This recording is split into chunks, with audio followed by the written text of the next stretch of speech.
నాకు తప్ప మరెవరికి అర్హత ఉంది అని యమధర్మరాజు ప్రశ్నిస్తున్నాడు ఒక సందర్భంలో. ఆత్మను పొందడానికి ఎవరికి సాధ్యపడుతుంది? నాకు తప్ప అని యమధర్మరాజు ఒక సందర్భంలో అతను ఇలా ప్రశ్నిస్తున్నారు, నాకు తప్ప మరెవరికి అర్హత ఉంది అని యమధర్మరాజు ప్రశ్నిస్తున్నాడు. అంటే దాని అర్థం ఏంటి? మరణస్థితి లాంటి స్థితిలో ఆత్మను గ్రహించడం సాధ్యమవుతుంది అని. దీనికి అర్థం ఏమిటి అంటే, మరణంతో ఇంద్రియాలు, మనస్సు అన్నీ కార్యరహితమవుతాయి.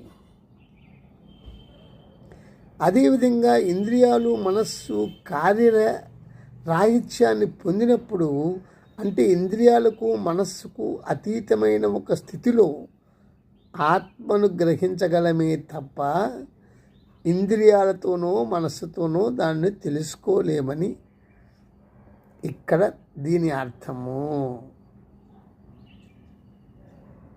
అంటే నీవు ఆత్మస్వరూపుడు అని గుర్తించాలంటే ఇంద్రియాలను కట్టడి చేయాలి.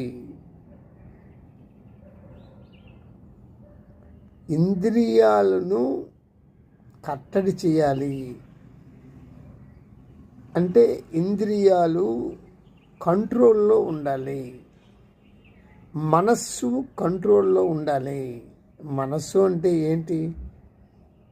అహంకారం ఉంది, అందులో కోరికలు ఉన్నాయి, రాగం ఉంది, మోహం ఉంది, భయం ఉంది.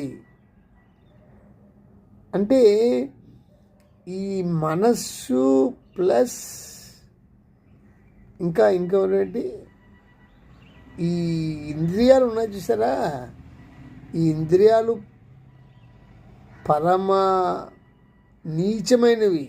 అంటే మామూలు కాదు, అవి రాక్షసులు లాంటివి. వాటిని కంట్రోల్ చేయాలి. ఇలా ఇంద్రియాలు, మనస్సు కంట్రోల్ చేసిన వాడికి మాత్రమే అది సాధ్యపడుతుందని చెప్తున్నారు.